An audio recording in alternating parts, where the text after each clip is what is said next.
All right, we're in a series called Peaks and Valleys. We are taking a look at obviously the high points of our relationship with Christ. Those moments where we get to experience His presence and those times in which things seem to be going very, very well in our lives.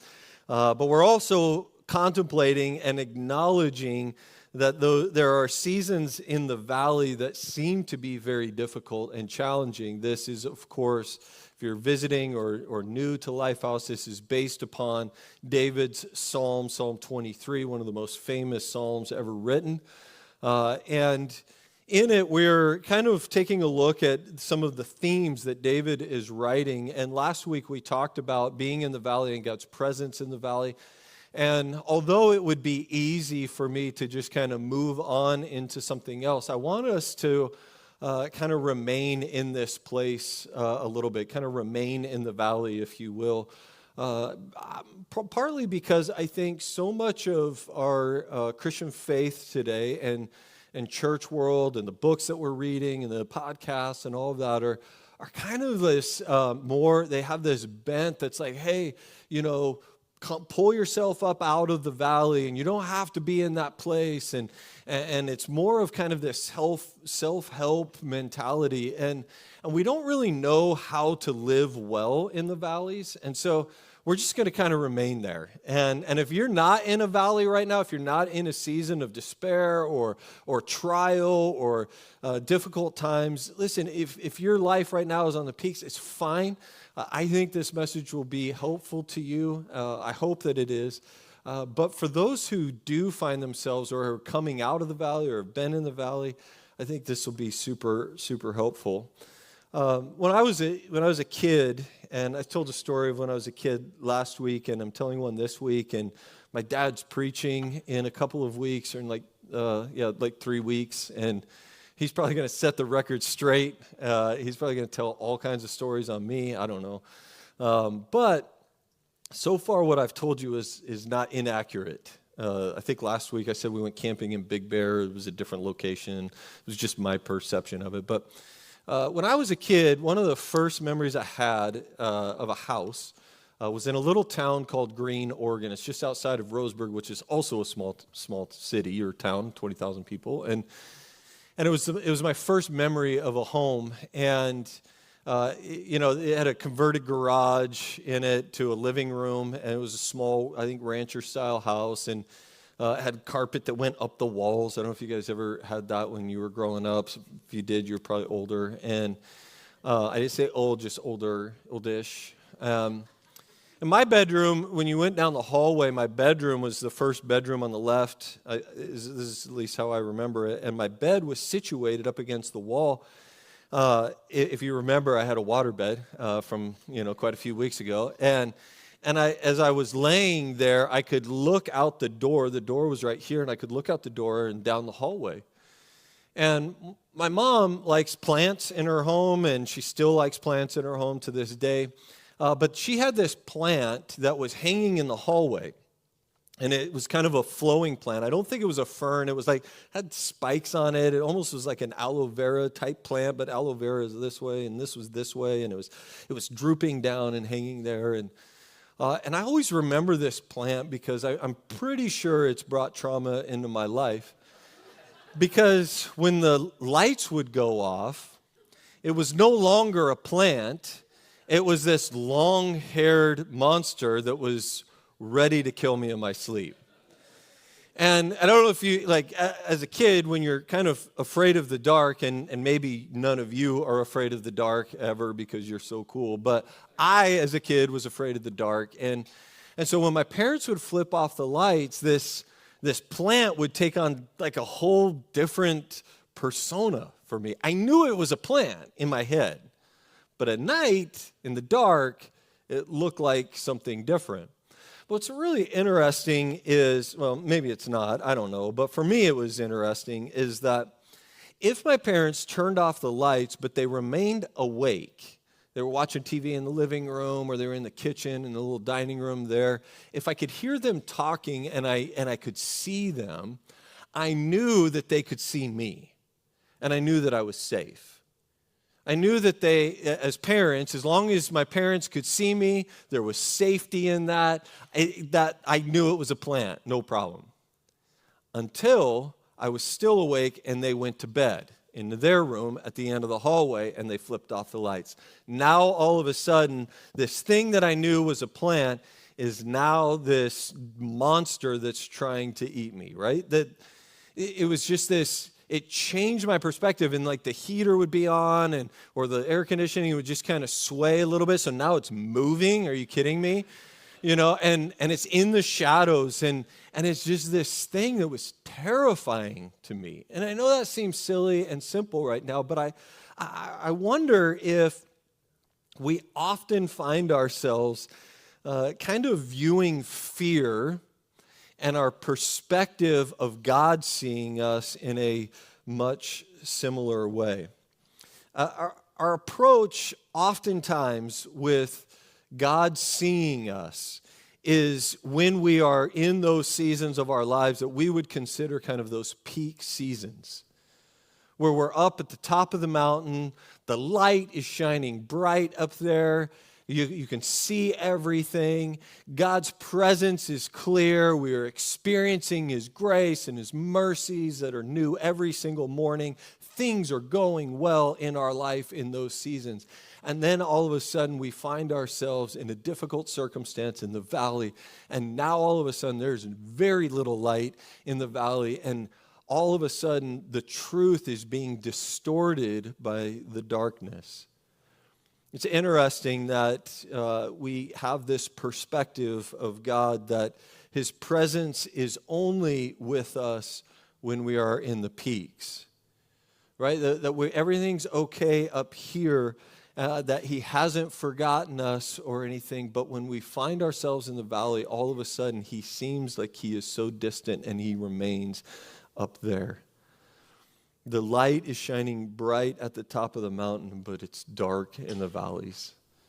And it's why we call, like, if you've ever been to a conference or if you grew up going to summer camp, like Christian summer camp, I know our girls, like our students, love summer camp, and my daughter, she started looking forward to summer camp the day she got home from summer camp. Like, it's just who she is, and she loves this experience. And if you've ever been to a conference or a Christian concert, and it's like the most amazing thing in the world. And what do we call that experience? Anybody know what we call that experience? We call it what? A mountaintop experience. We say, this is a mountaintop high. I mean, we're Christians, so we don't really say high, but, because we don't get high. But mountaintop experience, right? This mountaintop, like, presence and everything. Why is it? Why do we call it that? Because, well, it's not, in Texas, there ain't no mountains. So sometimes it's because we are in the mountains, but not here, but we still call it that.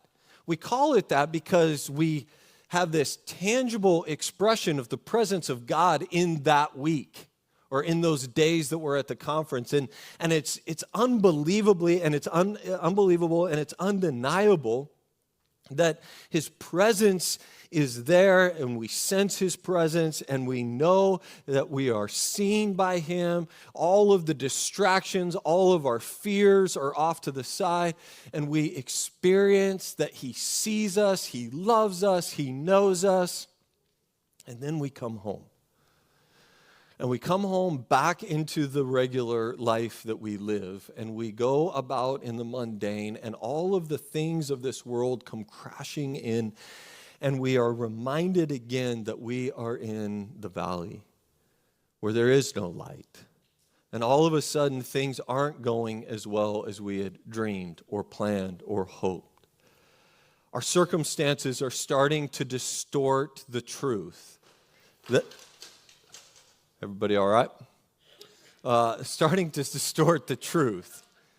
And the hard reality is our fear begins to creep in, and now the God who was present seems distant. So here's the lie that I want us to dispel today. The lie is this, is that God's goodness and mercy is only on the mountaintop. That somehow he only sees us when life is going well. When we have, I would say we have to stop that mentality. The mentality that says that God's goodness finally shows up when whatever trial we're going through is over. That somehow it's this long climb, and once we reach the top, that's where his goodness is. And that's where his mercy is. That when the reconciliation happens in that relationship with our child who's been wayward, that's been off, the prodigal child, that when that child returns, that's when God's goodness is here. Or when the provision comes in our life, or when the sickness is healed, that's when God's goodness and mercy and presence is with us. The reality is that God's goodness is with us on the peaks of this life, but it is also with us in the valley.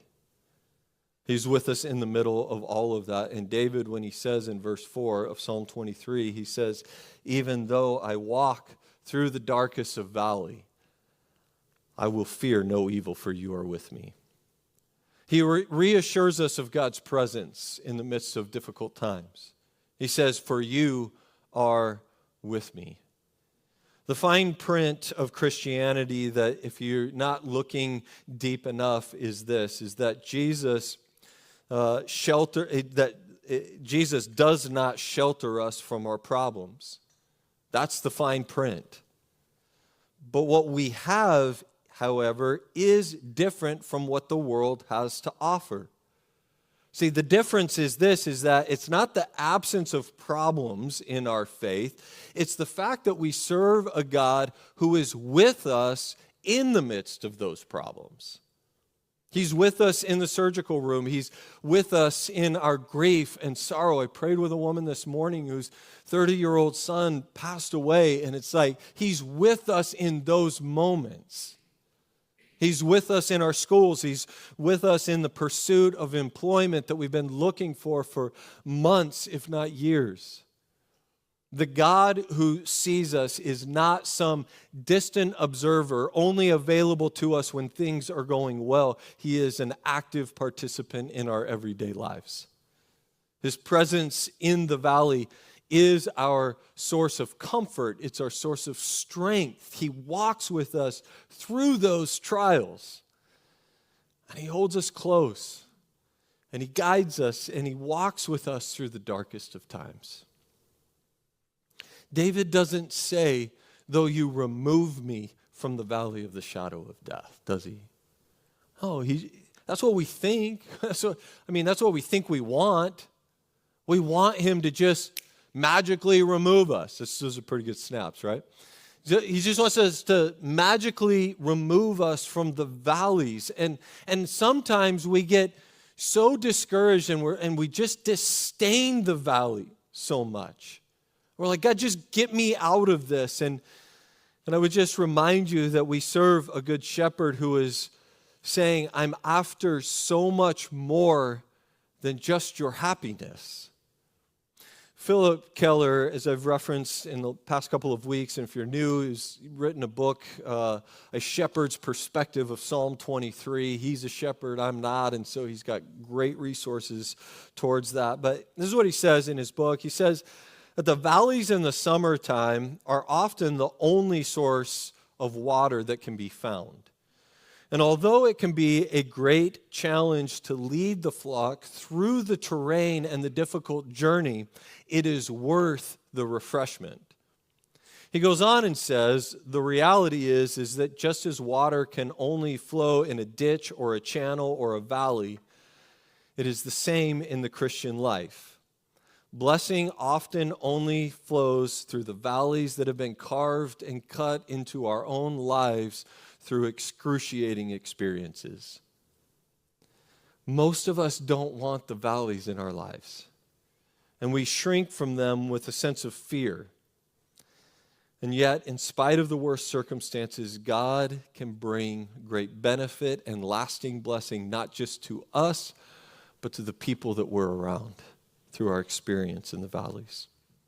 David reminds us that the focus really isn't about the shadow, right? It's not about being in the shadow of the valley of death. This is all about his presence in the midst of that. His presence is with us. He sees us. And that difficult journey may well prove to be the way of great refreshment to someone in the future who is going through something similar. See, we despise the valleys that we've been through, but they might need to be a reminder to us today that someone in your life may experience that same thing, and you have the privilege to walk with them and bring refreshment to them. So this morning, I want to look at someone who found themselves in a place of dark despair, in a valley of literally the shadow of death. Someone who last week we talked about, one of the more familiar stories in the Bible about the life of Joseph. This week we're going to take a look at an Old Testament character named Hagar, who, if I'm being honest, this is one of the more controversial stories about a single mom who's living in a very dysfunctional family. Genesis 16, well, not family, but home. Genesis chapter 16, we're going to go there. You can flip there with me if you'd like. I'm going to kind of, as I did last week, paraphrase some of the story, but read some of the story as well. It starts in verse 1, and before I begin, there's two characters in this story, Sarai and Abram, who eventually have their name changed to Sarah and Abraham. It's not a huge leap there, by the way, but Sarai and Abram, Sarah and Abraham, and I will use those names interchangeably. Just know, so you don't get confused, that those are the same people. So now Sarai, Abram's wife, verse 1, had borne him no children, but she had an Egyptian slave named Hagar. Now, who is Hagar? To know that, you would have to go back a couple of chapters to Genesis chapter 12. And most scholars agree on this, that when Abram and Sarai were standing before Pharaoh, that Pharaoh had taken a liking to Abram's wife Sarai, right? He's like, she's kind of pretty. And Abram was, and you're going to see this as a very passive man, did not like conflict, and was concerned that he would possibly be punished with Sarai being his wife. And so he lies to Pharaoh and says to Pharaoh, Sarai is my sister. So Pharaoh's like, oh, well, if she's just your sister, then I want her in my house. So she goes to Pharaoh's house, and Pharaoh gives Abram Hagar. It's wife swap, kind of, right? I mean, it's this swap that's taking place. And later on, what we'll find out eventually is that Sarah ends back up in Abram's home and as his wife. But there's this exchange that takes place, and Hagar remains with Abram and Sarai as a slave, as an Egyptian slave in their home. So she's a slave. They don't even refer to her by her name, only her position and her nationality. And it's really because they see Hagar kind of as less than human, like just as a convenience or as a tool to get things done. And Sarai says, listen, we are dealing with infertility. And in that culture is devastating. And I would argue that it's the cultures have shifted today, but if you are experiencing infertility and you want to have children, you can understand and empathize with that. You understand how devastating that is. And I just would say to you, if that is you, that God sees you, He loves you, He knows your circumstance, He knows your pain. And I'm sorry that that's the circumstance you find yourself in today. But for Sarai and Abram, they found themselves with infertility, and Sarai has this idea. It's not a good idea, but it's an idea. And she's like, why don't you just sleep with Hagar, and she says woman, and maybe she can give us the child that we want, right? And on a cultural level, this kind of makes sense. This is what they did back then. They didn't have fertility drugs. They didn't have IVF. They didn't have all of the things. But they had concubines. They had these women who were slaves, and they could, in infertility, give them children. But that child did not belong to them, and they didn't have a say in whether or not they could or could not do that. They were just required to do that, and the child was not legally theirs. It belonged to the master. The problem with this idea, bad idea, by the way, is that 10 years prior to this moment that we're reading about, God shows up and is talking to Abram. And he gives him a promise, right? He gives Abram and Sarai a promise that he was going to give them a kid.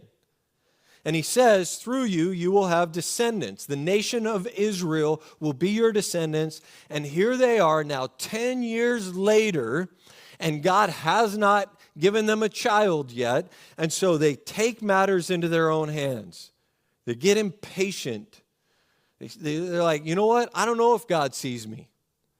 They're in this valley of infertility, and they're just like, you know what? I know he promised that, but maybe we'll just take matters into our own hands and we'll do it our way, and then we'll have a child. And Abraham should have said no, right? He said, no, we're not going to do that. That God promised it. We trust him. He'll do it. And instead, because of his passivity, he gives license to this decision, and it's a terrible decision. It says in verse 2, so she said to Abram, the Lord has kept me from having children, infertility. Go sleep with my slave. Perhaps I can build a family through her. Abram agreed to what Sarai said. So after Abram had been living in Canaan 10 years, so 10 years later, Sarai, his wife, took her Egyptian slave Hagar, gave her to her husband to be his wife. He slept with Hagar, and she conceived. Hagar had no choice in this matter, but she does become pregnant with Abraham's first child. So do you think that there's going to be problems that come out of this scenario? Right? I mean, it's like, okay, so you're married, and you tell your husband, hey, I want you to sleep with this other lady and kind of treat her as your wife, and hopefully she has a child that I can't have but I want. And, I mean, you think any woman's going to, there's going to be some problems in this scenario, I think, and there definitely is. Maybe it was because she resented this situation that Sarai had forced her into, or maybe because she knew now, because she was bearing this child, she was carrying the child of the patriarch. So notice it says to be his wife. So it's it elevated her position in the home, because now she's carrying this child. For whatever reason, we don't know for sure, but we do know this, is that Hagar started treating Sarai poorly. Right? So maybe it was because, hey, I got the dude's kid in me, and now I'm like his wife, and she's trying to kind of push Sarai out, and she starts treating her poorly. It's not okay, right? It's not really the point of the story, but it's not okay that she's doing this, but she does it.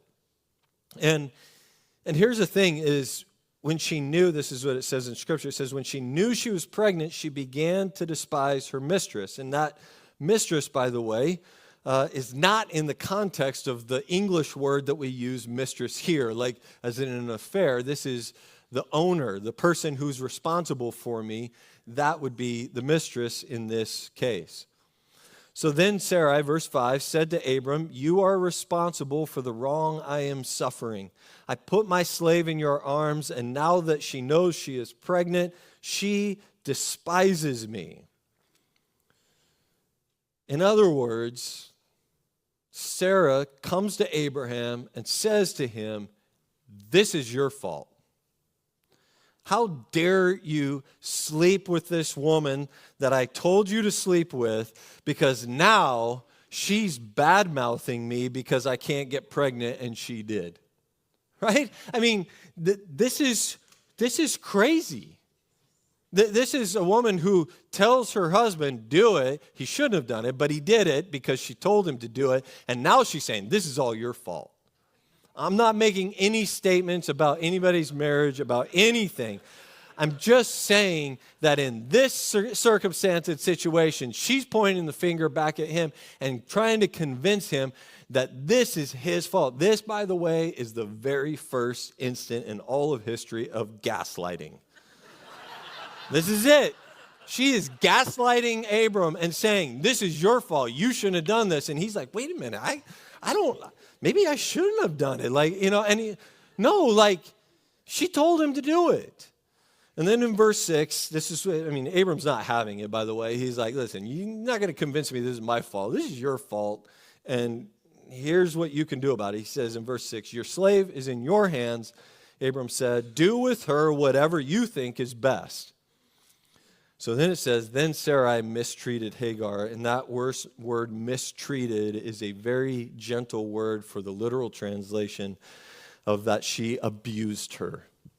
Some commentators believe that she physically beat her, as well as belittling her. Remember, her status had elevated now that she was bearing his son, belittling her into the position, her original position as slave, and making her do manual labor, treating her just absolutely terrible. So much so, it goes on and says, so she, Hagar, fled from her. She ran away. Ran to the wilderness. And God saw this whole thing take place, of course. Why? Because God sees us. And he had compassion on Hagar. While she's in the desert beside a spring of water, Scripture tells us that the angel of the Lord appears to her and talks to her. And it's worth noting, if you're unaware, that when it says the angel of the Lord in this instance, it's not talking about like Gabriel. It's not talking about like some messenger of heaven. It's talking about Jesus. This is in the Old Testament, the representation of Jesus. It is God. God is showing up to her. And this is what it says. Then the angel of the Lord told her, go back to your mistress, go back to Sarai and submit to her. The angel added, I will increase your descendants so much that they will be too numerous to count. The angel of the Lord also said to her, you are now pregnant, and you will give birth to a son, and you shall name him Ishmael, for the Lord has heard of your misery. And then I want you to see how this child is described. It says, he will be a wild donkey of a man. That's kind of a Christian version of saying, this guy's going to kind of be a donkey. Yeah, or an ass. I wasn't going to say it because I was like, I don't want to offend anybody, but, right? That's what he's saying. His hand will be against everyone and everyone's hand against him, and he will live in hostility towards all of his brothers. In other words, God is saying to her, the child in your belly and all of his descendants are going to be a thorn in the flesh of the people of Israel. I don't know how to tell you this morning, but this is what we are still seeing today. All of the strife, all of the turmoil of the Middle East that we are seeing, all of the hell of the Middle East can be traced back to this one decision that was made out of impatience. Because the only thing worse than waiting on God is wishing that we had. There's a cost to impatience. And when we say, I know better, or I know how to do this, you know what, God? I can handle this situation. David, although not perfect by any stretch of the imagination, he at least understood the waiting on the Lord. Right? In Psalm 27:14, he says, wait on the Lord, be of good courage, and he shall strengthen your heart. And then he says again, wait, I say, on the Lord.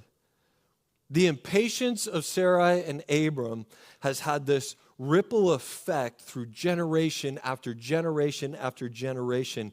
And they believed that somehow in the valley of their infertility, in the valley of their despair, God stopped seeing them. That God wasn't with them. And they found themselves in that valley and decided, God must not be able to see me. And so rather than wait on the promise of God, they decided to take matters into their hands, and all hell breaks loose. And here we have Hagar caught in the middle of this really, really poor decision. She's in the middle of their mistake, and although returning to Sarai was probably the last thing that she wanted to hear, right, or wanted to do, like certainly wasn't something she wanted to be commanded to do. I mean, think of it in the context that, and I don't understand I do understand the why a little bit, but God is asking her to go back to this woman who's been abusive to her. Here's why she did it. Because she knew in that moment that when God spoke to her, something spectacular had just happened. Right? She had, all of a sudden, her faith was built up. Now, this woman who had been abused and was treated as nothing is now seen by God. And she recognized that something amazing had taken place. It says in the scripture, she gave this name to the Lord who spoke to her, "You are the God who sees me." The translation, and Pastor Julie used some of the names of God, is El Roi. You are the God who sees me. She knew that God had seen her, and so she could go back into a circumstance, go back into the valley, and recognize that God was going to continue to be faithful to her and see her. So Hagar returns to Sarai, bears Abraham's son, and his name is Ishmael. Fast forward a few chapters, we see again in Genesis chapter 21, Isaac has now been born to Abraham and Sarah, right? The promised child that God had promised them has now been given to them and is born, and Abraham decides to throw a party. Like, I don't know about you guys, but I'm kind of getting fed up with these gender reveal parties. Like, they're just out of control, right? We didn't have this when we were having kids, and it's not jealousy, I know that for sure. It's out of control. So if you're having one, don't invite us because it'll just drive me nuts. But here we have Abraham with his young son. He's being weaned from nursing from his mother, and he throws this massive party.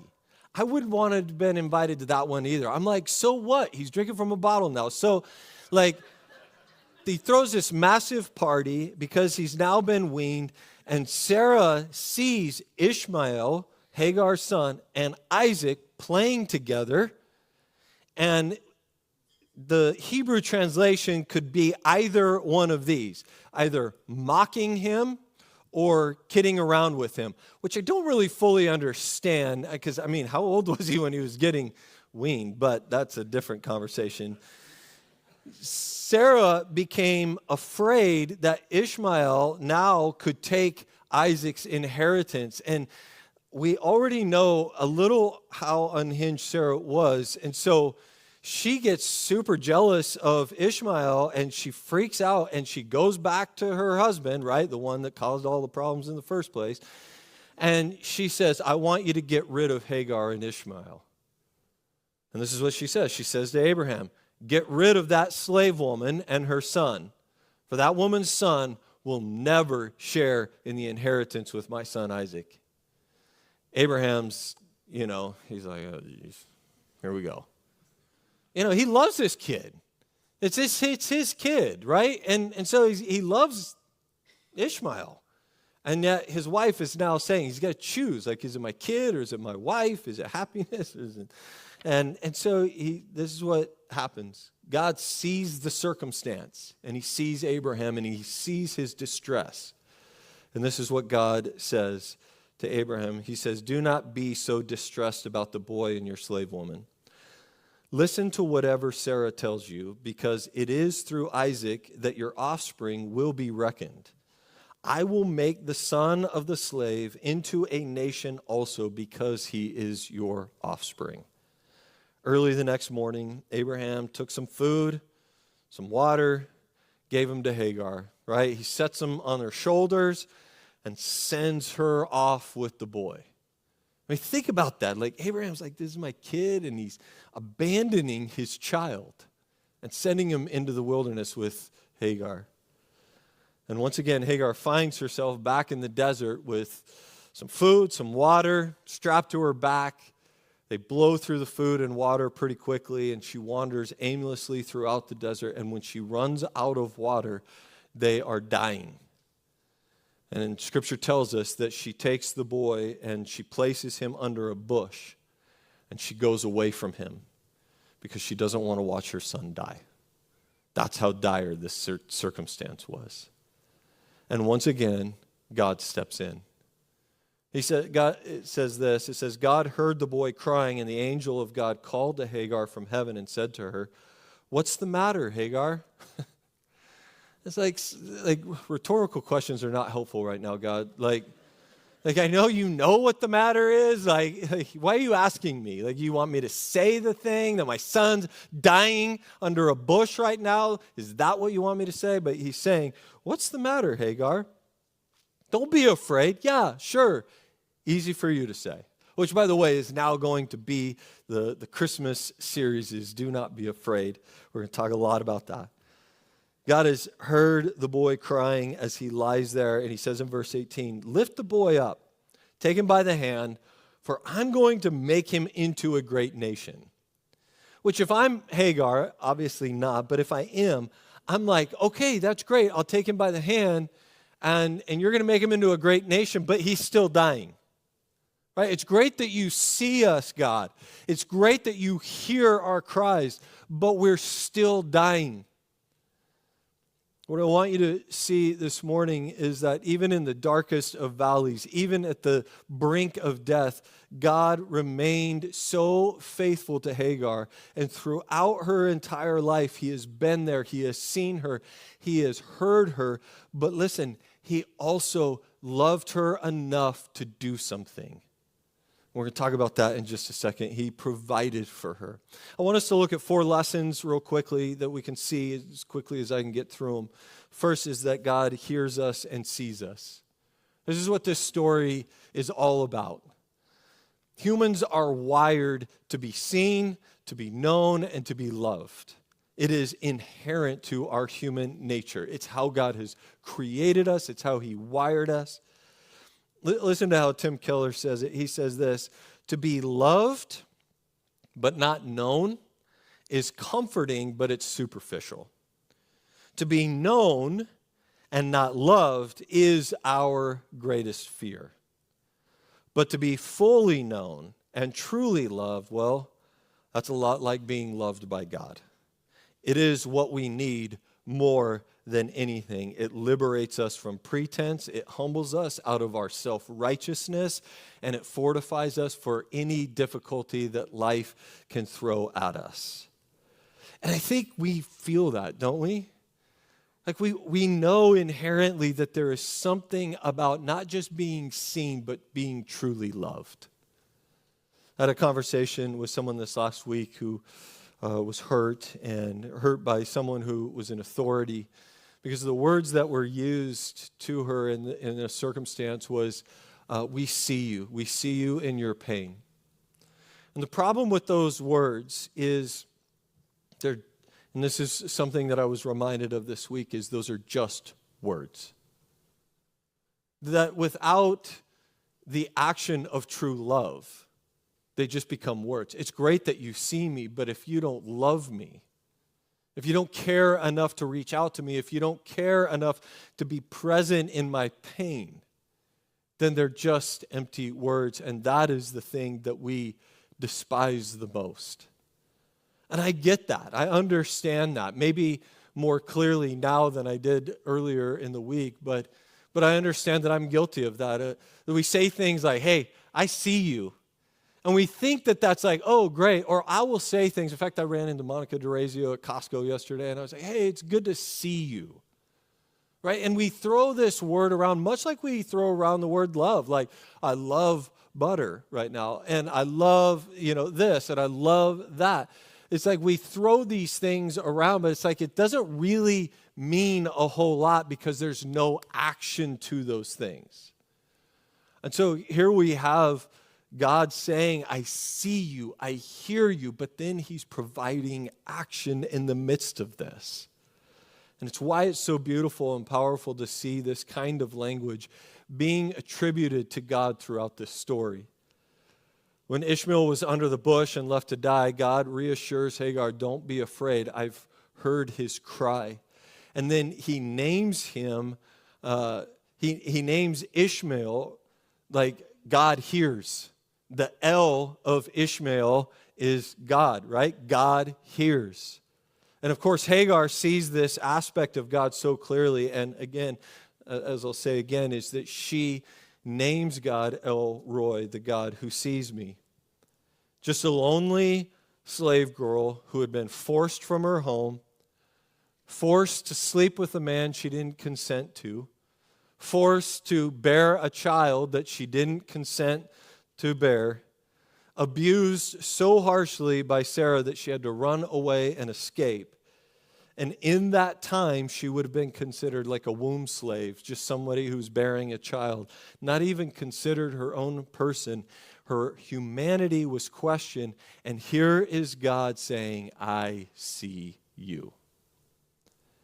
He saw her misery. He heard her cries for help.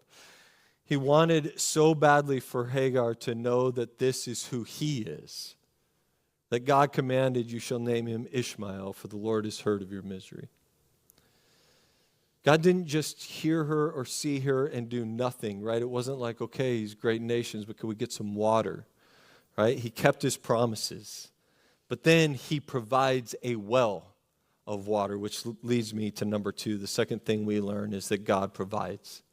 The first time that Hagar is introduced to the angel of the Lord, to God in the desert, she's by a spring of water, so she found water. The second time, to her knowledge, there's no water to be found. And so when she's already given up, she's lost hope, he's breathing his last breath, all of a sudden God shows up, says, I see you, I hear you, but I'm also going to provide water. And he gives her a well full of water, which is the most important thing that you can have in a desert.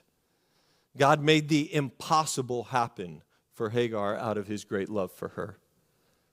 And how many times has that happened in our own lives? Right? Maybe not being in the desert with the well popping up in the middle of the desert, but we've been kind of at the end of our hope.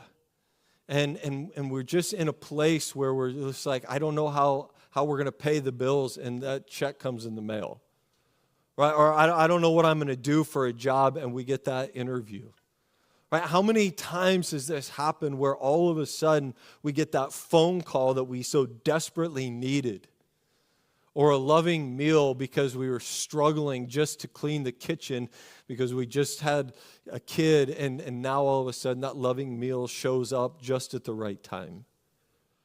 I think it's so important for us to never take for granted these moments where God's provision comes through the help of other people. The third thing is this, is that God is faithful to the outcast. I've already kind of alluded to this, but she just had so many things going for her.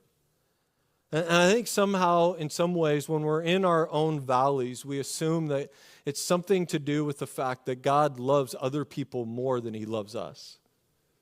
That somehow that we are the outcast because we're experiencing the pain, we're experiencing the trauma, and everybody else seemed to be at the top of the mountain just enjoying life, and everything's okay, and you just feel like an outcast. Well, Hagar certainly felt that. Her son was, in fact, the patriarch's firstborn, and yet, even by God's account, was not the son chosen to carry on God's covenant. She was an outsider in every way, and yet God treats her with so much favor and so much kindness.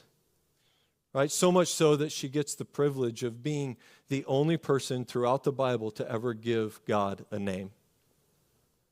Abraham still loved Hagar's son, even though he wasn't the son that God originally intended for him to have. But ultimately, what God does is he frees Hagar and Ishmael from slavery. In very simple terms, modern terms, we could say it like this. Maybe our youth would understand this. It's like Isaac was the popular kid, and Ishmael's like the loser. And everybody loves Isaac, but here's Ishmael, and he's kind of by himself. And even though Ishmael was not who God chose to carry on Abraham's descendants, God still clearly stuck by him, freed him. And Scripture tells us that he was blessed with many tribes and many descendants. And then finally, number 4, and maybe the most important, is that God still works us even when we go off plan. God still works even when we are impatient, when we make mistakes. We call it the providence of God. Right? Isn't it great that we serve a good God? I mean, we sing about it a lot. The goodness of God, that God is, His goodness and mercy is following us. His goodness is running after me. We just sang that today. That God can take any decision that we've made, wrong or right, and that we make in this life, and still work His glory for our good. God is active and at work in every situation of our lives. He shows up to the single mom. And although he would say, listen, this wasn't a part of my plan. This wasn't how things were supposed to go. But know that I have plans for Ishmael. And I will use him as a key part of the divine purposes and plan. The providence of God, by the way, however, does not give us license to sin. Right? This isn't like, oh, well, then I can do whatever I want. I can make whatever decision I want, and God will just fix it.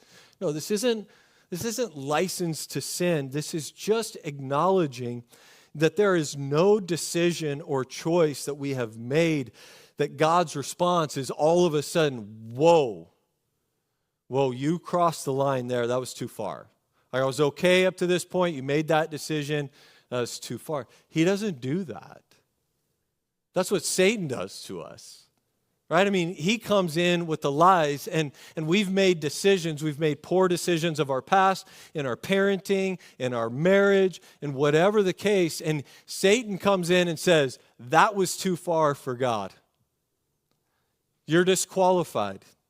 You don't get to serve him. Like you might as well just come to my side of the basketball court. You're on my team now. Because you crossed the lines. And the reality is that it's not too far. His provision, his providence is still there. Remember, the author of the 23rd Psalm is David. I think most of us probably know this, but there might be a few that don't. You know, David killed a guy. Right? And why? Why did he kill him? Because this guy's trying to cover up his sin of an affair that he had with that guy's wife. Right? I mean, in the matter of lines that we have in this room, like whatever your line is that you think God would say is too far, it's that. Right? It's like, okay, well, I haven't killed a guy, so I'm at least not past his line. You know? It's like he killed a guy because he slept with his wife. And now all of a sudden he's trying to cover up his sin, and yet he understands. David understands the providence of God. Satan tends to lie to us and sideline us and disqualify us. Say to us, well, you're divorced. There's no way that God could use you. You went to jail? Nah, not a chance. You filed bankruptcy? God can't use you. You're not smart enough. You're not eloquent enough. There's no way God's going to use you. And friends, I would just remind you that we were talking about a God that said, let there be light, and there was. A God that closed the mouths of lions so that they didn't harm David. A God that when Moses put his staff, all of a sudden the Red Sea parts. That's the God we serve. And you think that God, who can do all of those things, can't use you because you were divorced? Like, that doesn't make any sense. We are talking about an almighty, providential God that takes our worst mistakes, our worst circumstances, and says, I'm going to use them for my glory. God doesn't give up on us. He sees us. He is the God who sees, El Roi. And he promised Abraham that he would have innumerable descendants through his wife Sarah. And that promise came true. But the only reason that Hagar was put in the position she was because Sarah and Abraham's faith and trust in God had wavered. Sarah blamed God for her inability to bear a child, and so she just attempts to take God's promise into her own hands. And yet, even in her impatience in taking matters into her own hand, God still fulfills the promise that he gives them. God remains insistent that he will do the miraculous and open Sarah's womb to bear his heir. And God promised something to Abraham, and he intended to keep it, and he did. But God doesn't just ignore Hagar and Ishmael in the story. He doesn't treat them as an inconvenience to the plan. He uses them to show faithful love, to show his provision and attention to justice and to the oppressed. And whatever it is that you're going through, I just want to remind you that God is at work and present in your life. In my opinion, there's no such thing as an accident or a coincidence. There's providence. And David understood this truth. He knew that God saw him even in the darkest shadows of that valley. He knew that he was present with him. And sometimes, friends, life's sweetest moments are often tied to life's hardest moments. Those moments where we experience the closeness and the presence of God is oftentimes in the most difficult of times. We don't have to fear evil. In those moments where the enemy tries to distort the truth and make us believe that the world is out to get us, God flips on the hallway light and reminds us that he sees us, and he has us, and he loves us, and he is present with us. My prayer for us is that as a church, we would understand this beautiful providence in the midst of some of the most difficult circumstance. David writes these words, I believe it's in Psalm 27, right after his sin with Bathsheba. He says this, I will instruct you and teach you in the way you should go. I will counsel you with my loving eye on you. Do not be like the horse or the mule, which have no understanding, but must be controlled by bit and bridle, or they will not come to you. He says in verse 10, many are the woes of the wicked, but the Lord's unfailing love surrounds the one, listen to this, who trusts in him. It's difficult to be in the valley, but friends, there's something about putting our trust and the waiting and trusting in the waiting. He says, rejoice in the Lord and be glad, you righteous. Sing, all you who are upright in heart. Trust in his presence. Trust in his goodness and his mercy. Trust in your good shepherd. I'm going to close. I said this in first service because I wasn't going to do it, but we don't have baptism, so I'm just going to take a couple more minutes. I have a friend, Nate Petzel, who uses this kind of language for those people who are seeking whether or not Christianity is something they're interested in. He calls them unresolved in their faith, right? That there's a circumstance that you find yourself where you're just not sure, is this the team I want to be on? Is this the place that I'm going to surrender my life to? And a story like this, if that's you, you're kind of unresolved with all of this and just checking out Christianity, a story like this might be a bit of a deterrent, right?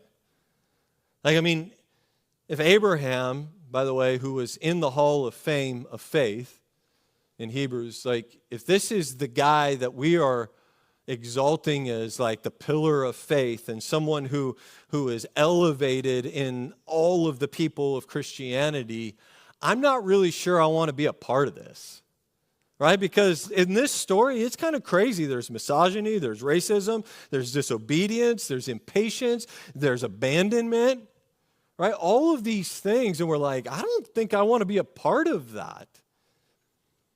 This is what I would tell you. The stories in the Bible aren't about elevating the actual human characters as some do. The stories of the Bible show us morally and spiritually flawed and failed people who are desperately in need of a Savior. This is how Tim Keller puts that statement. He says, "This text proves to you the Bible is not a book of virtues.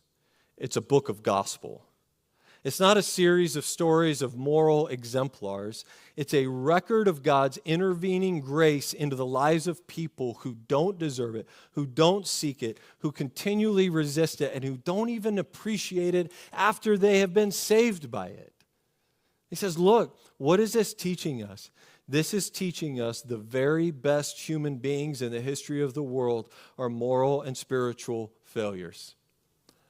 And I don't know about you, but I find that extremely comforting. Because I hear people say all of the time, you know what? I would be a Christian if it wasn't for Jesus' followers. Right? I like Jesus, it's his followers that I don't like. And I would just say to you, if you have found yourself in that place, don't let some human being distort your perspective or keep you from the saving grace of Jesus Christ. Humans aren't perfect, as we've just seen in the life of Abram and Sarah and David. They're not perfect, but we serve a God who is. And we serve a God who, in the midst of whatever valley we find ourselves in, wilderness, whatever illustration you want to use, he sees you. He is present with you. He knows you. He loves you. And he cares for you, even in the darkest of the shadows of the valley of death. Amen? Let's pray.